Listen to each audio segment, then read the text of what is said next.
This is Business Plus and you're watching the Market Show. I'm your host Tariq Khan Javed. आज हम बात करेंगे slowing world economy पे और उसका इम्पैक्ट पाकिस्तान पे क्या पड़ रहा है. नाज़रीन, हमने ये देखा कि एक के बाद एक European countries bail out program में जाती जा रही हैं. अभी जो लेटेस्ट सिचुएशन चल रही है जिसकी वजह से पूरे दुनिया में कंसर्न है. इवन चाइना की जो ग्रोथ थी 9% की, वो घटते घटते 7% पे आ गई है और एक्सपोर्ट्स इफेक्ट होने से तमाम साउथ एशियन कंट्रीज़ का इम्पैक्ट आ रहा है.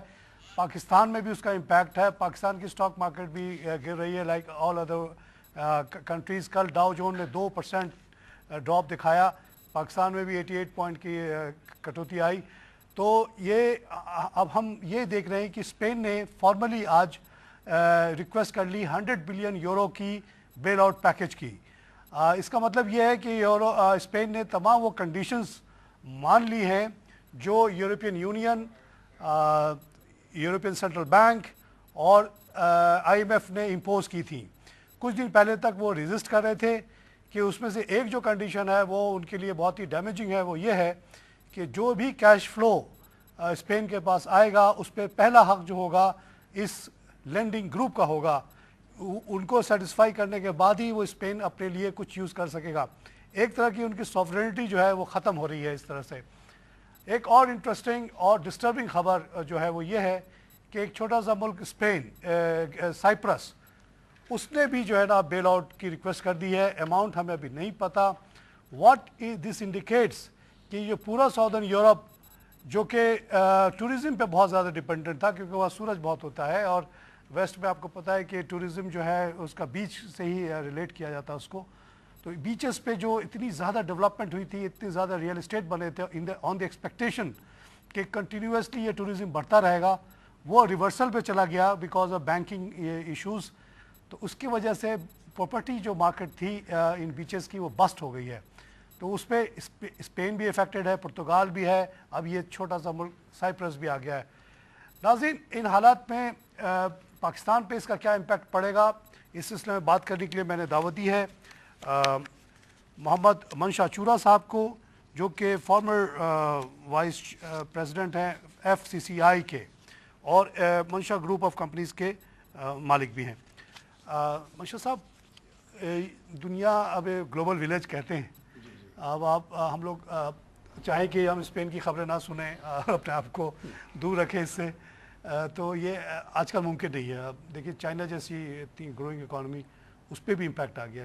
इंडिया पे भी आ गया. इंडिया से भी बड़ी ज़बरदस्त पैसे निकलना शुरू हो गए. वहाँ भी इन्फ्लेशन हो रहा है.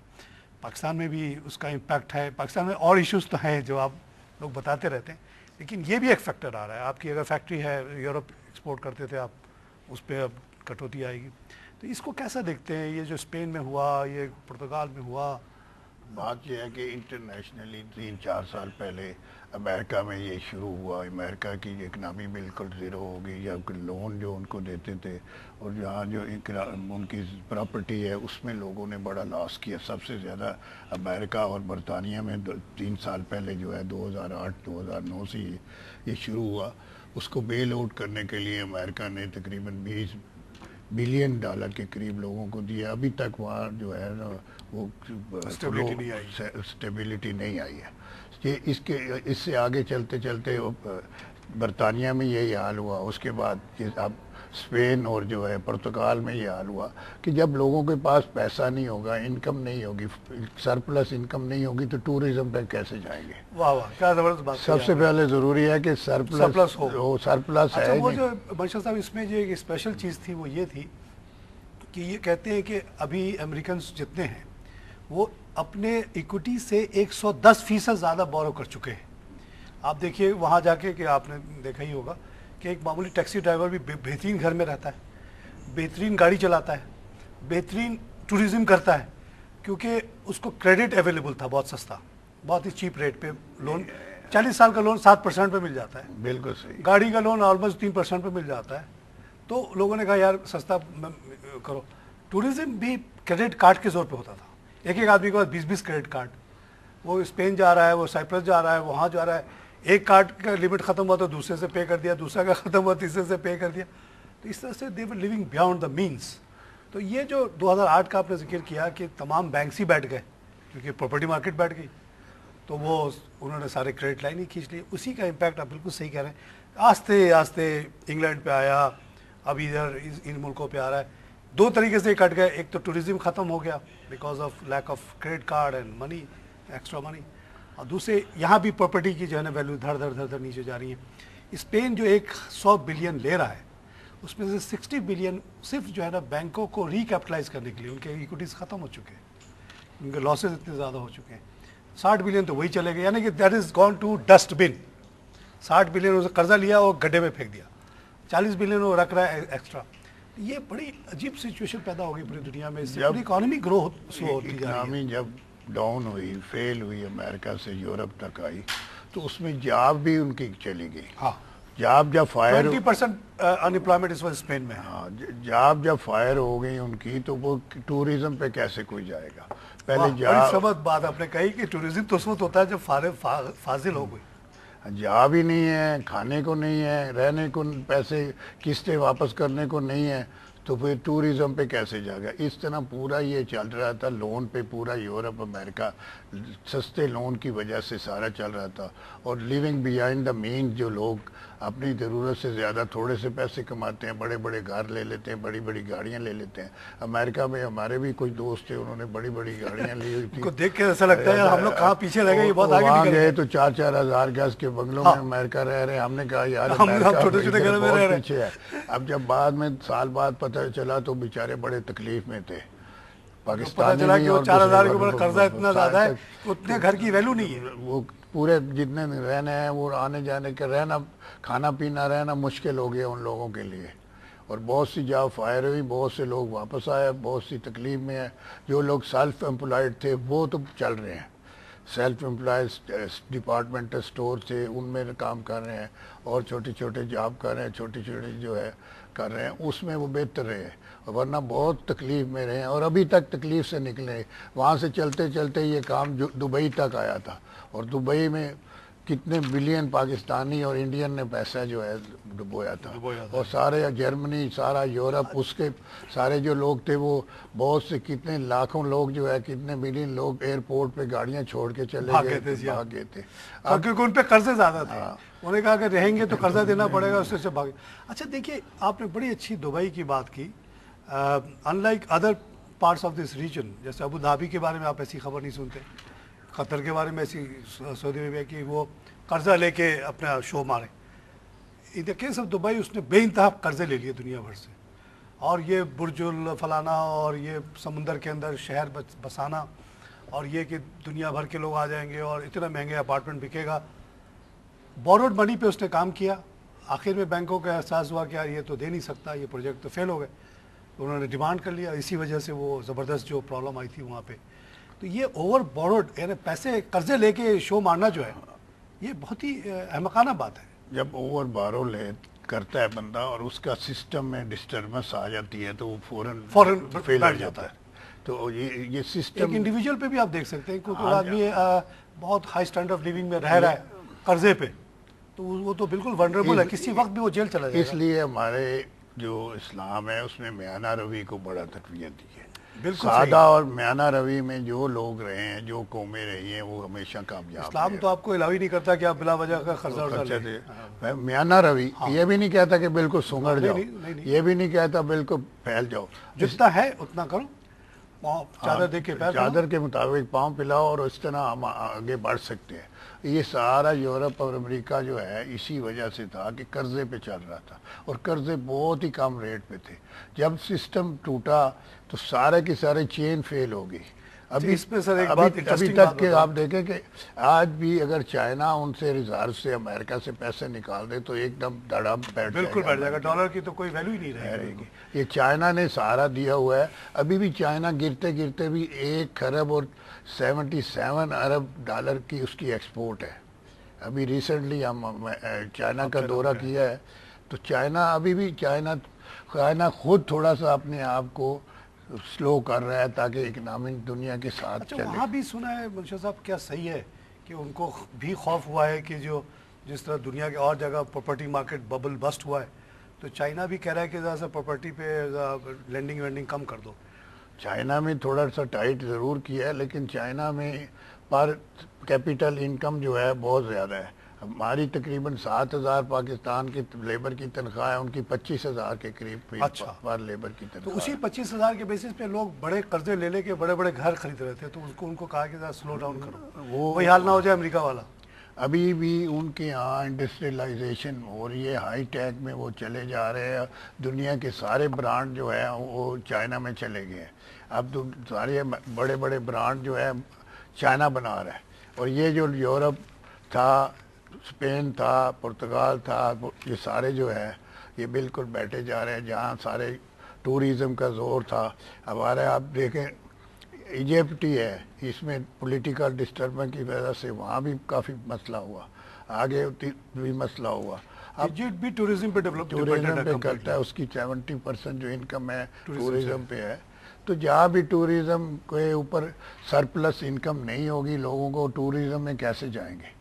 तो इस वक्त इंटरनेशनली जो है इकनॉमी स्लो हो रही है, उसका असर पाकिस्तान में भी आया है। पाकिस्तान जो है ऑलरेडी पाकिस्तान के एक अपने मसाइल है। पाकिस्तान में सबसे बड़ा मसला जो टॉक ऑफ द डे है और टॉक ऑफ द मंथ है, और दिन रात सुबह यही बात है, एनर्जी एनर्जी एनर्जी एनर्जी जो है, और लॉ एंड आर्डर। पाकिस्तान मैं कहता हूँ आज भी दुनिया के बेहतरीन ममालिक में से है। इसके पास इतने सोर्सेज हैं कि अगर हम इसको सही तरीके से टैप कर ले तो हमें कोई प्रॉब्लम नहीं है, हम सेल्फ सफिशिएंट हो सकते हैं। पाकिस्तान ने हमें सब कुछ दिया है, लेकिन हमें चाहिए कि हम भी अपना लिविंग बियॉन्ड द मीन रहें। हाँ बिल्कुल, अपने आप में रहें, अपनी चादर के मुताबिक अब फैलाएं। अब शुरू करते हैं हम बड़े लोगों से। हमारे जो बड़े हैं, हमारे वज़ीर आज़म हैं, हमारे सदर हैं, हमारे गवर्नर हाउस हैं, हमारे बिजनेसमैन बड़े जो हैं, सब अपनी अपनी चादर में रहें तो इंशाल्लाह ताला पाकिस्तान फाजिल बच जाए वो गरीबों को दे दे। हमारे यहाँ तो यही गरीब तो को अगर है। आप देंगे तो उससे आपको ही फायदा है। बिल्कुल जरूरी। जब वो गरीब इतना तो उसके पास हो कि खाने को हो उसके, ताकि वो आपके घर पे आके अटैक ना करे। आप देखें कि जब कोई सैलाब आता है, कोई चीज़ आती है, तो पाकिस्तान के लोग इतने डोनेशन देते हैं। दुनिया में पाकिस्तान डोनर में बेहतरीन मुल्क है, लेकिन अगर इसलिए मसला ये आ रहा है कि यहाँ जो है स्पेंडिंग जो है ऊपर से ज़्यादा करते हैं, इसलिए लोग टैक्स से भी अवियन करते हैं। लोग पूरी तरह जो है टैक्स भी नहीं देते, इंडस्ट्रियलाइजेशन भी नहीं होती। हर एक को अपनी अपनी जगह रह के अपना काम करे, तो इसमें कमी नहीं है। तो इसके अलावा law and order first choice है पाकिस्तान में।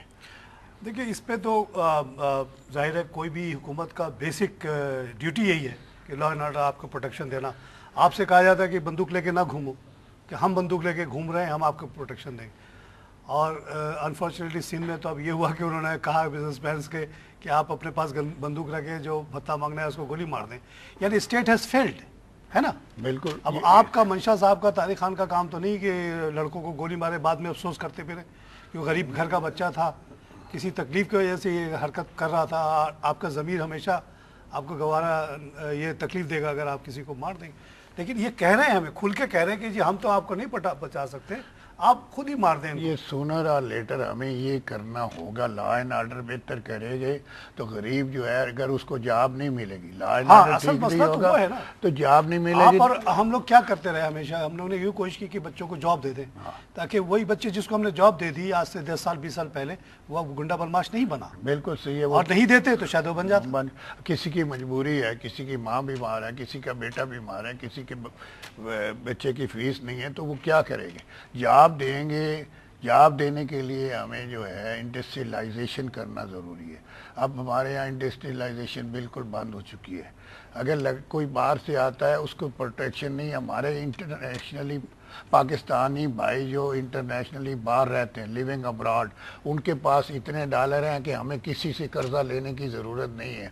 हमारे पास फेडरेशन में बहुत से लोग आते हैं, कहते हैं, लेकिन वो कहते हैं आप प्रोटेक्शन हमें कौन देगा। आप कहते हो कि मेरी अपनी प्रोटेक्शन नहीं तो आपको क्या दूँ। तो ये इंशाल्लाह ताला मेरे लोगों में, मेरे मुल्क के लोगों में, मेरे मुल्क में इतना पोटेंशियल है।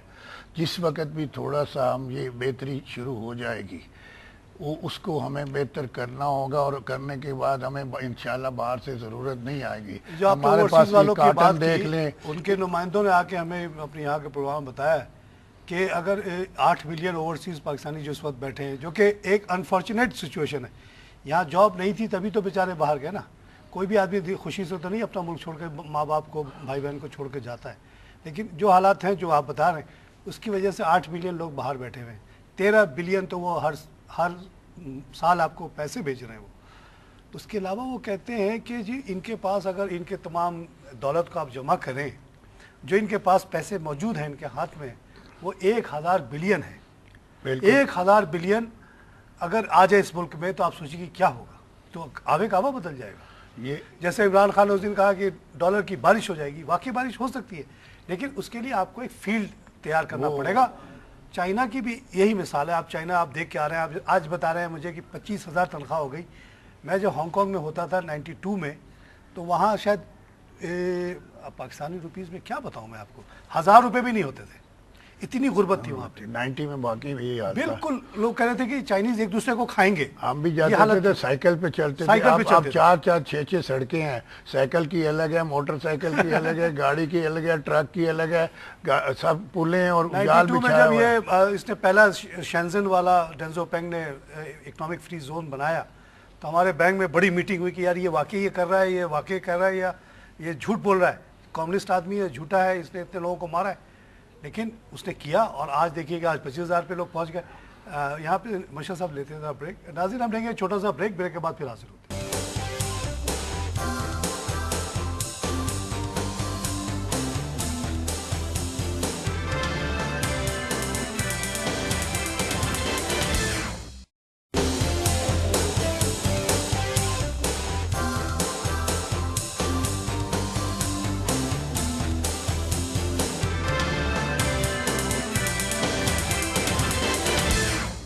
नाज़रीन वेलकम बैक। हम बात करें slow down in world economy, और हमारे साथ मौजूद हैं मोहम्मद मंशा चूरा साहब, जो कि फॉर्मर वाइस प्रेसिडेंट है FPCCI के, ए वेल ट्रेवल्ड बिजनेसमैन जिनकी अपनी भी एक अच्छी खासी बिजनेस एम्पायर है।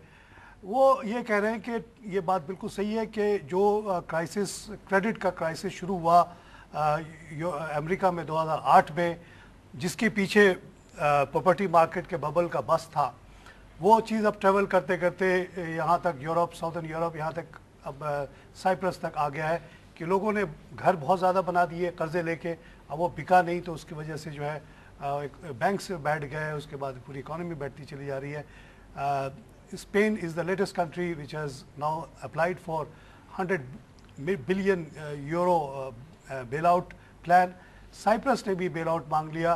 तो पूरे यूरोप स्लो डाउन हो रहे हैं, इसकी वजह से पूरी दुनिया की इकॉनमी स्लो डाउन हो रही है। चाइना की ग्रोथ नीचे आ गई है, इंडिया में क्राइसिस आ रहा है, तो पाकिस्तान भी इससे अफेक्टेड है। लेकिन साथ ही साथ मंशा साहब का कहना यह है कि ओवरऑल पाकिस्तान फिर भी बेहतर है, बिकॉज हम लोग as individuals, as a country, हम लोग उतना बोरो नहीं करते जितना इन मुल्कों ने किया, जिसकी वजह से ये ट्रबल में गए।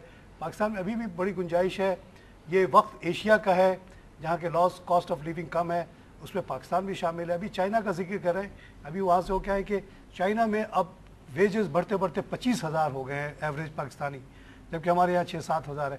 तो ये हमारे कम्पिटिटिव एज है, तो इसको हम एडवांटेज ले सकते हैं अगर हम इसको लिए सही पॉलिसीज़ बनाएं। मुंशा साहब कंटिन्यू करें। आपने चाइना की बात बताई हमें बड़ी अच्छी कि वहाँ अब माशाल्लाह स्टैंडर्ड ऑफ लिविंग भी बढ़ गया और लोगों की सैलरीज भी अच्छी हो गई हैं। और एक खबर तो आज ये भी है कि वहाँ अब गवर्नमेंट को ये भी फिक्र हो रही है कि लोग स्टैंडर्ड को ज़्यादा ही बढ़ा रहे हैं, कर्जे ले लेके बड़े बड़े घर ले रहे हैं, तो उनको कहा जा रहा है कि ज़रा सा स्लो डाउन करो, वही हाल ना हो जाए जो अमेरिका का हुआ। जी, चाइना जो है ये वो चाइना नहीं रहा जो 92 वाला था। चाइना तरक्की करते करते इस वक्त मैंने बताया ना 1 खरब और 77 अरब डॉलर की इसकी एक्सपोर्ट हो गई है। चाइना की रोड, हाईटेक, इंटरनेशनल ब्रांड बहुत आगे चले गए।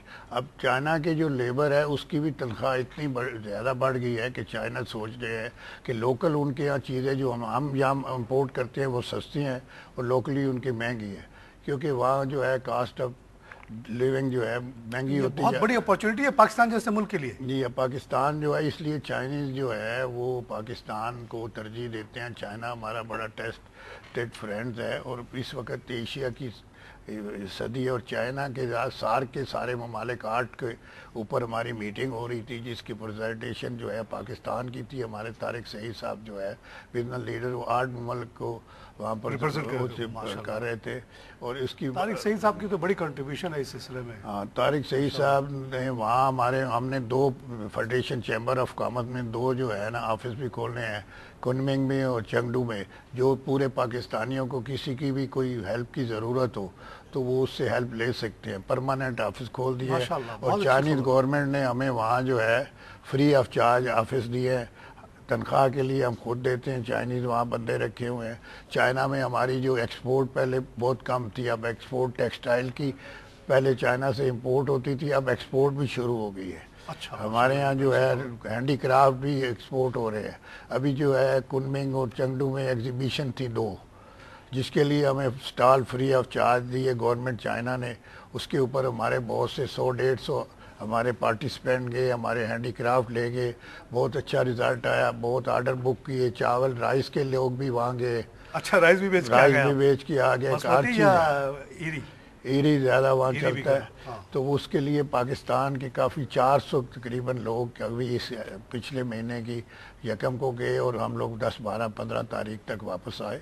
तो पाकिस्तान के लोगों की एक्सपोर्ट चाइना अब एक्सपोर्ट पाकिस्तान से करना चाह रहा है, और चाइना से जो है अब काफ़ी चीज़ें पाकिस्तान की जो है एक्सपोर्ट हो रही हैं। पहले टेक्सटाइल, अब टावल और बहुत सी चीज़ों के नए आर्डर भी मिले हैं माशाल्लाह। हमने वहाँ एक जो है एक हाउस भी हमें मिला है, जो जहाँ पर अपना डिस्प्ले के लिए जगह ली है फेडरेशन चैम्बर ऑफ कॉमर्स ने। वो परमानेंट होगा, जिसने करना हो अपना माल वहाँ भेजे और डिस्प्ले करे, और जो ऑर्डर मिलेगा वो वहाँ से हमारी वो भी अरेंजमेंट है। तो फेडरेशन चैम्बर ऑफ कॉमर्स अपने तेई बहुत कोशिश कर रही है, और पूरे सार्क के ममालिक का ये है कि अब चाइना जो है सार्क मिल के ये बातें कर रहे हैं आप लोग। हाँ, जाके तारिक सईद साहब रिप्रेजेंटिंग सार्क इस साल 8 ममालिक की रिप्रेजेंटेशन बारी बारी थी। इस साल पाकिस्तान की थी, जिसके हेड तारिक सईद साहब थे। हमारे कॉमर्स मिनिस्टर साहब भी गए थे, हमारे TDAB के तारिक इकराम भी गए थे, गवर्नमेंट के लोग भी गए थे, और प्राइवेट सेक्टर पे। और ये जो थी, इसको प्राइवेट सेक्टर हेड कर रहा था, जिसके ऊपर तारिक सईद साहब थे।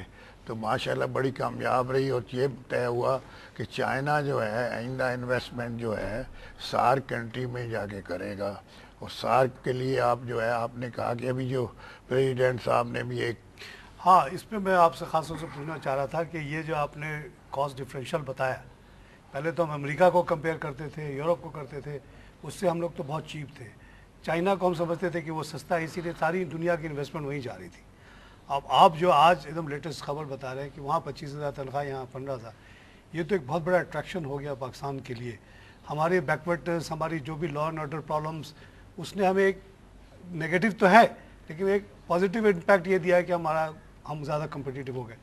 इसी सिलसिले में एक जो बहुत अच्छी पेशरफ जो मैंने थोड़ी बहुत जाके स्टडी किया इस पर, जुल्फ़िकार की है, जो हमारे प्रेसिडेंट साहब ने बेइंतहा दौरे करने के बाद एक डील की है, जिसके तहत जाती, शाह बंदर, केटी बंदर और चौहर जमाली और घारों के नीचे के तमाम इलाके एक जुल्फ़िकार के नाम से इंडस्ट्रियल एरिया बनेगा, जहाँ इनिशियली चाइनीज़ कंपनीज आके लगाएंगी। इस पूरे प्रोजेक्ट को मैनेज करेगा Shenzhen free trade zone authority. और जो अभी समुंदर का जो मसला है कि पानी आता है और जाता है, उसके लिए वो एक बड़ी ज़बरदस्त दीवार घेरने की बात करें in the line of Holland में। जैसे हॉलैंड आपको पता है कि 1/3 ज़मीन समुंदर से निकाली हुई है, जो राइन रिवर जाके गिरता है, तो वो उसके वजह से बड़े फ्लडिंग होती थी, उसको उन्होंने दीवार से घेर दिया। उस तरह की बात हुई तो बड़ी खुशाइन बात है। अगर चाइनीज़ कंपनी ही आके यहाँ लगा दे, वो हो सकता है कि अमेरिका को ही कंपनी हो जो चाइना में लगाई हुई थी, अब वो मज़ीद अपने कॉस्ट कम करने के लिए अगर जुल्फ़िकार में लाके अपनी फैक्ट्रियाँ लगा देते, तो हमारे बच्चों को तो जॉब मिल जाएगी। ये तो बड़ी अच्छी, 7,000 के बजाय 14,000 ही मिल जाए तो हम खुश हो जाएंगे। ये बड़ी खुश आइन बात है कि जुल्फ़िकार पे हमारे प्रेसिडेंट पाकिस्तान जनाब जरदारी साहब ने हमसे भी मीटिंगें की हैं और उनका विजन बड़ा अच्छा है। उन्होंने बहुत चाइना के दौरे किए हैं और बड़ी कोशिश की और बड़ी मेहनत की और उस चीज़ के करने के बाद चाइना की बड़ी बड़ी कंपनियां हैं वो जुल्फ़िकार में आने के लिए तैयार हो गई है। और अगर इसके ऊपर सही फिजिबिलिटी बना के काम किया जाए तो बहुत अच्छा है। असल बात है कि इसके ऊपर इम्प्लीमेंटेशन इन ट्रू सेंस हो जाए। प्लानिंग उनकी बेचारे की तो जाती पूरी कोशिश है। नहीं मैं तो कह रहा हूँ प्रेसिडेंट आप जो गवर्नमेंट के लोग हैं, ब्यूरोक्रेसी है, उनका काम है। प्रेसिडेंट ने बड़ा अच्छी बात कर दी, विजन दिया, हर चीज दे दी, अब काम है इम्प्लीमेंटेशन। जुलाई से इस पे काम शुरू होने वाला है, हो जाएगा और इंशाल्लाह ये एक बड़ा अच्छा हो जाएगा। और चाइनीज अगर इसको सिक्योरिटी भी चाइनीज अपनी कर लें, हर चीज बिल्कुल, ये बात आपने बड़ी जबरदस्त कही। अगर आप जाके देखें इस वक्त दुबई में, आज से मैंने 1980 से देख रहा हूँ, जब जबली फ्री ट्रेड जोन बनाया गया तो उसको कहा गया कि एक अथॉरिटी इसको चलाएगी। The government of Dubai is not involve in Jebel Ali free trade zone. वो एक अथॉरिटी उन्होंने बना दी, एक सॉर्ट ऑफ कंपनी बना दी जो उस इलाके को मैनेज करती है, जिसमें सिक्योरिटी भी शामिल है। उन्होंने फेंस किया, उसमें कैमरे लगाए, लाइट लगाए, चौकीदार रखे, आपको गारंटीड प्लॉट तैयार मिल जाता है, वहाँ काम हो रहा है। 1980 से चल रहा है। इसी तरह शेंजन वगैरह जब बना तो चाइना ने कहा कि जी इस इलाके की पूरी सिक्योरिटी सब कुछ जो है इस कंपनी को होगी जो उसको चलाएगी। वही कंपनी आज इतनी बड़ी हो चुकी है कि इतने बड़े प्रोजेक्ट, इतने बड़े इलाके को, आपका पूरा कोस्ट समझिए, इंडिया से लेके आपके घरों तक को वो कह रही कि जी हम इसको बनाएंगे, दीवार भी घेरेंगे, समुंदर से पहले आपको बचाएंगे, साथ साथ इधर भी एक दीवार घिर जाए तो सिक्योर जगह हो जाए। अगर ये अथॉरिटी बना दी जाए और वो सेल्फ कर लें अपनी हर चीज कंटेंट, इसको एक कोऑपरेटिव सोसाइटी की बिना पे कोऑपरेटिव इंडस्ट्रियल जोन बना दिया जाए। आप अगर वहाँ आपने फैक्ट्री लगाए, आप भी उसके मेंबर हैं, आप भी उसके चेयरमैन बन सकते हैं, वाइस चेयरमैन बन सकते हैं। और अगर आप ऑफिस होल्डर ना करना चाहें तो ना करें। हाँ, तो वो इंशाल्लाह ये हो सकता है। इसमें वो अपना बिजली का भी खुद बंदोबस्त कर सकते हैं, हर चीज कर सकते हैं। देखिए बिजली के बारे में और पावर के बारे में तो ये बात आपको पता ही है कि घारों से लेके केटी बंदर तक जो हमारे पास विंड टर्बाइन है, उसमें 24,000 मेगावाट बिजली बनाने की गुंजाइश है। बिल्कुल, इसमें सिर्फ क्या है, पंखे ही लगाने हैं ना। पंखे तो हम बहुत पुराने बनाने वाले लोग हैं। गुजरात वाला मशहूर है दुनिया में, गुजरात में दुनिया में मशहूर हैं पंखे। तो वो जो बिजली बनाने वाला पंखा भी हम बना सकते हैं। कौन सी बड़ी चीज़ है, फ्रांसी से क्यों इम्पोर्ट होगा? इस वक्त पंखों में हम दुनिया में बहुत आगे चलेंगे। मैं जो 2000 अभी जो पंखा हम इस्तेमाल करते हैं वो बिजली को खर्च करता है और उसी को उलट दे तो बिजली बनाएगा। हाँ, और क्या है? 2003 में कीनिया में हमने इंटरनेशनल सिंगल कंट्री एग्जीबिशन की थी। उसमें सब पंखों की जो तैयारी की, अब दुनिया में बहुत डिमांडिंग है पाकिस्तान। उसमें मुझे प्रेसिडेंट गोल्ड अवार्ड भी मिला हुआ है। तो हमने शुरू से कोशिश कर रहे हैं। मैं उस ज़माने में 86 वगैरह में कीनिया को भी देखता था। हमारे महबूब हक साहब, अल्लाह उनको जन्नत में अच्छी जगह दे, उन्होंने कहा उस ज़माने में 14 मिलियन का चाय पाकिस्तान इंपोर्ट करता था। तो महबूब हक साहब ने कंडीशन रखी कि जब आप 14 मिलियन का हमको चाय बेचते हो, बदले में हमसे कुछ भी नहीं खरीदते, हमसे इंडस्ट्रियल गुड, फर्नीचर कम से कम 7-8 बिलियन का 8 बिलियन का उन्होंने कोई टारगेट रखा। उस ज़माने में हमारे पंखे वहाँ जाना शुरू हुए, उस ज़माने में हमारे यहाँ लूम्स जाना शुरू हुए, यहाँ से फर्नीचर कपड़े जाना शुरू हुए। देखते देखते इतनी उसकी अप्रिसिएशन हुई, उनको इतना अच्छा लगा कि पाकिस्तानी गुड्स वही तो मैं आज कर रहा हूँ। देखिए ये एक तरीका होता है मार्केट में घुसने का। आज आप बता रहे कि हमारी पंखे हमारे 86 वगैरह से बिक रहे हैं, हमारे वो तो बिक रहे हैं, लेकिन हमारी 2003 में डबल एक्सपोर्ट हो गई थी हर चीज़ की वहाँ, जो सिंगल कंट्री एग्जीबिशन की। और आसपास के सारे जो है ममालिक थे, अफ्रीकन कंट्री, सारी एक्सपोर्ट वहाँ डबल हो गई। हमारे जो है ना, हमारे पास कमी किसी चीज़ की नहीं है। हमारे पास जो है ना थोड़ा सा वीएन हमारे को लॉ एंड ऑर्डर बेहतर हो जाए, बिजली हमें दे दी जाए, हमारे पास हर चीज़ है।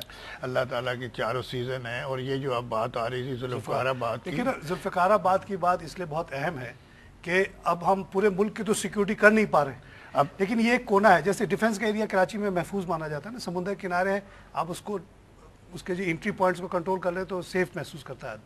इसी तरह घरों के नीचे का जो पूरा इलाका है उसको अगर आप कॉर्डन ऑफ कर दें तो वो सेफ हो गया ना, एक तरफ समुंदर एक तरफ वो। जुल्फ़िकाराबाद से थोड़ा सा मैं इंडिया के ऊपर भी बात करना चाहूँगा। टाइम नहीं रहा जी, एक मिनट की बात करूँगा। हमारी टेक्सटाइल जो है टेक्सटाइल और फैशन डिज़ाइनर में इस वक्त इतनी डिमांड है कि हमने नवंबर में नुमाइश जो करनी है अभी से स्टार बुक हो गए। और सिंगल कंट्री एग्जीबिशन जो है हम बम्बई में कर रहे हैं उसके लिए भी 100 के करीब स्टार बुक हो चुके हैं। इतनी डिमांड है कि इंडिया में हमारी चीज़, हमारा टेक्सटाइल बड़ा बेहतरीन बिक रहा है और वहाँ से आर्डर भी बुक हो रहे हैं, एक्सपोर्ट भी बढ़ गई है। तो हमें जो है इसको भी टेप करना ज़रूरी है। और एशिया की सदी है और हमारे आपस में अगर एशिया के 8 ममालिक सार के जो आपस में ट्रेड करें, छोड़ दें यूरोप को। अभी बिल्कुल हमारी 6% भी नहीं है। उसको अगर हम 50% पे ले जाए तो क्या होगा? सारी दुनिया से हम कर रहे हैं। चाइना और सार कंट्रीज ही हमारे लिए काफी हैं। बिल्कुल, ये सदी भी एशिया की है और यही ट्रेड करें। इस वक्त 20% यूरोप एशिया के जो है बढ़ रहा है, हर चीज बढ़ रही है और रेट बढ़ रहे हैं, हालात मार्केट पड़ी है, तो हम दूर दूर इस तरह हम जो है लोकल, हमारी इंडिया में पहले 2000 ट्रक जाते थे, अब 1000 ट्रक वाक़या से रोज आने जाने शुरू हो गए। तो आपकी बातों से शुरू में तो ज़रा पेसिमिज्म आपने शो किया, विच इज़ ट्रू, लेकिन आखिर में मुझे काफ़ी हिम्मत आई है कि हम लोग कम्पिटिटिवली चाइना से भी बेहतर हो चुके हैं। और अगर हम आपसी में ट्रेड करें तो हमें शायद दुनिया में ज़्यादा देखने की जरूरत नहीं पड़ेगी। और ये जुल्फ़िकाराबाद वाला, अगर अल्लाह आसिफ साहब को लंबी उम्र दे और वो इस चीज़ को कर जाए, तो ये कम से कम सिंध में तो पॉवर्टी खत्म हो जाएगी। कंडीशन ये रखी गई है उसके अंदर कि सिंध के लोगों को पहले जॉब मिलेगी। कर जाते हैं वो खामोशी से करते रहते हैं। 2010 में ये अथॉरिटी बनी, उसके शोर नहीं बचा उन्होंने। अब अगले महीने से काम शुरू हो रहा है, जुलाई से, तो अब वो टेंडर शेंडर आना शुरू हुआ तो लोगों को पता चला। तो इंशाल्लाह ये कर जाएंगे और सिंध से हमेशा के लिए गुर्बत ख़त्म हो जाएगी। बिल्कुल, क्योंकि अगर हमारे बच्चों को 14-15 हज़ार की भी जॉब मिल जाए हर सिंध के बच्चे को, तो यहाँ पे गुर्बत ख़त्म हो जाएगी। और ये कोई मुश्किल नहीं है। नहीं, चाइना की एग्जाम्पल आपके सामने है। तो सर बातें बहुत सारी रह गई इंडिया के बारे में और पूछना चाह रहा था, लेकिन टाइम नहीं है। इंशाल्लाह फिर कभी। नाज़रीन, स्लोइंग वर्ल्ड इकोनॉमी पे हमने बात की, यूरोप अमेरिका को सर्वे किया, हालात वहाँ बड़े ख़राब हैं, ओवर बॉर्डर्ड कंट्री थी, कोई फ्यूचर वहाँ नज़र नहीं आ रहा। मंशा साहब ने बहुत अच्छी तरफ हमें ले गए बातों में, अपने चाइना के विजिट्स के बताने लगे, कह रहा हमारी चीज़ें जो पहले नहीं बिकती थी अब बिकना शुरू हो गई है, हैंडीक्राफ्ट, कपड़े, हर चीज़ बिकना शुरू हो गए हैं। इतनी बड़ी चाइना की मार्केट है कि अगर हम उसी में 10-15% अपना शेयर ले लें तो हमें फिर दुनिया में देखने की ज़रूरत नहीं। ये 25-20 बिलियन की जो हमारी एक्सपोर्ट है ये तो मामूली हो जाएगी। साथ साथ उन्होंने सार्क कंट्रीज़ के बात की कि सार्क कंट्रीज़ को पूरा पाकिस्तान तारिक सईद साहब के क़यादत में रिप्रेजेंट कर रहा है और वो चाइना से निगोशिएट कर रहे हैं। सार्क कंट्रीज़ के दरमियान अगर हम पूरी तजारत को बढ़ा लें, अभी 6% है बकौल मुंशा साहब के, इसको हम बढ़ा के अगर हम 20% पे ले जाए तो आप सोचिए कि सार्क कंट्रीज़ के दरमियान हमारी कितनी एक्सपोर्ट बढ़ जाएगी। उन्होंने बड़ी खुशाइन बात बताई कि हमारे जो कपड़े हैं वो हॉट केक की तरह बिक रहे हैं इंडिया में इस वक्त। इंडिया में 250 मिलियन अमीर लोग हैं, टोटल तो 1000 मिलियन है, लेकिन 250 मिलियन अमीर लोग हैं। वो आपके 4000 और 2000 वाले गज़ के जो लॉन है उसको भी ख़रीदने की ताकत रखते हैं, महंगे से महंगी चीज़ ख़रीदने की ताकत रखते हैं। वहाँ दिल्ली में हमारा एग्जीबिशन नहायत कामयाब, अभी नवंबर जो होने वाला अभी से बुक हो गया, बता रहे बॉम्बे में बुक हो गया। इंशाल्लाह यहीं इतनी तजारत हो जाएगी कि हमें आगे पीछे देखने की ज़रूरत नहीं पड़ेगी। साथ साथ हमने जुल्फ़िकाराबाद की बात की, अल्लाह आसिफ साहब को लंबी उम्र दे और वो ये चीज़ कर जाएं तो वो एक हिस्ट्री में नाम पैदा कर देंगे, सिंध से गुर्बत को ख़त्म कर देंगे। वहाँ चाइनीज़ कंपनी आएंगी, साथ साथ मंशा साहब वगैरह जैसी कंपनीज भी वहीं शिफ्ट हो जाएंगी। वहाँ उनको सिक्योरिटी मिलेगी, वो खुद चलाएंगे, सिक्योरिटी वाले अरेंज करेंगे, बिजली का भी इंतज़ाम हो जाएगा, पानी का भी इंतज़ाम हो जाएगा, कोई मसला नहीं है। चाइनीज़ फ्री ट्रेड जोन खुद ही कर रही है, उनको ये सारे तजुर्बा है, वो जानते हैं कैसे मैनेज करना है। और ये आप देखिएगा कि इस इलाके में हमारे हालात बहुत तेज़ी से बदलेंगे। इसी पॉजिटिव नोट के साथ मैं प्रोग्राम ख़त्म करता हूँ। फीडबैक के लिए हमारा एड्रेस नोट कर लें, feedback@business+tv.pk। आपके फीडबैक का इंतज़ार रहता है और उससे हमें तक़वियत मिलती है। इसी के साथ आज का प्रोग्राम ख़त्म करता हूँ। खुदा हाफ़िज़।